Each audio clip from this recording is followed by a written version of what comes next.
Assalamualaikum. Apa kabar, Pak? Alhamdulillah. Tribuner, hari ini kita akan bincang-bincang dengan PJ Gubernur Bangka Belitung, Dr. Saprijal Jakaria Ali. Ya, biasanya saya panggil ZA, Pak. Ya, memang ujungnya ZA itu ZA, ya? nama ayah dan kakek saya. Oh, makanya kemudian seringnya disembunyikan ZA-nya nih ya, Jakaria Ali. Ya. Oke, silakan, Pak. Mari.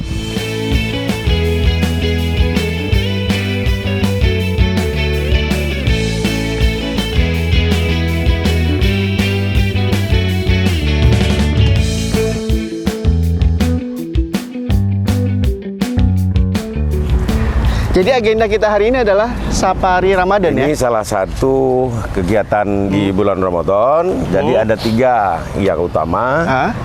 Pertama, Safari Ramadan. Ke masjid-masjid, ya, mengunjungi masjid-masjid. Karena kita ada 7 kabupaten kota di Bangka dan Belitung. Oke.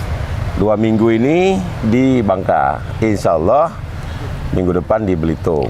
Itu kegiatan pertama. Kedua, memberikan santunan-santunan kepada anak yatim. Ini sudah kita lakukan beberapa kali. Kemarin juga kita mengumpulkan anak yatim dan pemberian santunan. Sekaligus pemberian bantuan-bantuan kepada lembaga-lembaga keagamaan yang ada di Bangka Belitung. Ini kita cicil, kita serahkan. Kemudian yang ketiga juga kegiatan berbuka puasa dan sholat tarawih bersama dengan SKPD dan unsur masyarakat yang diagendakan di rumah kediaman, di rumah dinas. Di rumah dinas. Ya, ini bergantian. Nanti misalnya berikut wartawan belum, nanti wartawan dengan dinas Kominfo. Ya. Kemudian ada lembaga adat nanti dengan dinas kebudayaan. Jadi mengakrabkan unsur-unsur dalam masyarakat dengan pejabat gubernur dan SKPD. SKPD. Kalau ini masjid yang keberapa berarti? Ini berarti kunjungan sudah yang masjid yang kelima. Kelima ya. Kelima. Dan tadi sudah dipastikan Tribuners, ini Safari Ramadan, bukan safari politik ya. Bukan, politik sudah berakhir ya.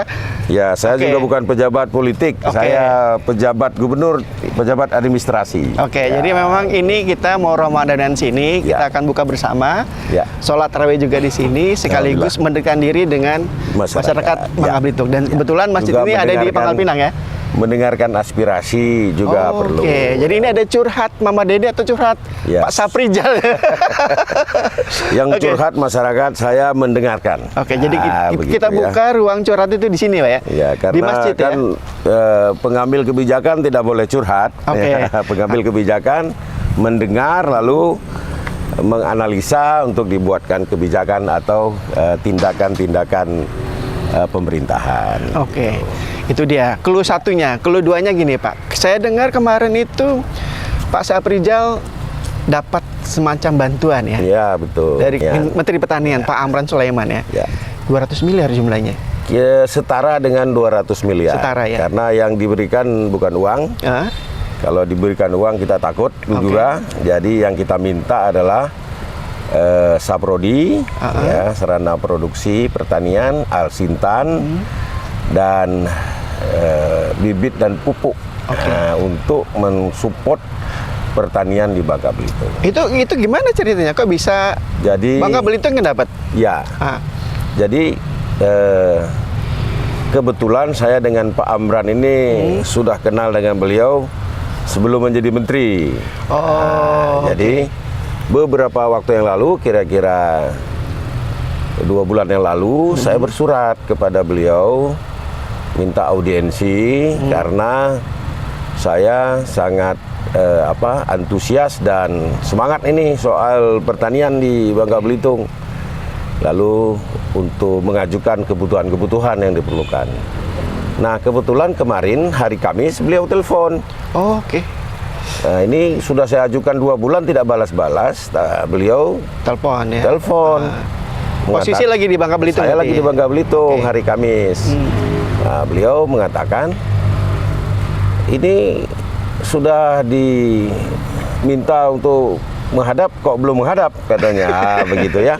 Saya sampaikan panggilan itu akhirnya datang juga. Saya sampaikan saya menunggu jadwal Pak Menteri. Sudah kalau begitu besok. Oke. Nah, jadi saya hari Jumat pagi berangkat, ya, karena beliau pagi-pagi masih di Semarang. Jadi saya bertemu ba'da sholat Jumat bareng. Lalu saya sampaikan bahwa inilah kebutuhan kami, kesulitan kami akibat penertiban tambang ya. Jadi kompensasinya kita menggerakkan di sektor pertanian. Kenapa pertanian? Jadi langsung berkas yang saya bawa sini mana baju langsung di contreng ini tahap pertama, yang ini tahap kedua. Karena beliau juga mengajukan anggaran tambahan ke Presiden yang 20 triliun untuk mendukung pupuk dan segala macam. Nah, ini baru tahap pertama. Apa aja itu bentuknya? Tahap pertama? Macam-macam ya, semua alat pertanian. Lebih ke alat ya? Alat dan juga bibit-bibit. Bibit-bibit. Ya, jadi semua alat pertanian seperti kultivator, ada traktor roda 2, roda 4, ada semua alat-alat yang kita butuhkan, alat pemotong padi, alat perontok padi. Kemudian juga bibit kita minta semua. Nah, untuk pupuk tahap kedua karena setelah disetujui 20 triliun nanti saya ngadep lagi. Izin Pak, tahap kedua nanti pupuk kami belum dapat ini ya. Jadi harus tahap pertama kapan mulai diberikan? Kemarin beliau setelah menyetujui nanti sudah diserahkan langsung di depan saya ke Pak Dirjen. Nanti kami berkoordinasi dengan Dirjen P2P untuk teknis pengiriman ke Bangka Belitung. Dan ya semoga Pak Mentannya ikut serta. Karena saya sudah undang Bapak waktu antar, kami akan menyambut masyarakat berterima kasih, tolong hadir. Ya, Pertanyaannya Pak sambil jalan Pak, kenapa pertanian yang dipilih?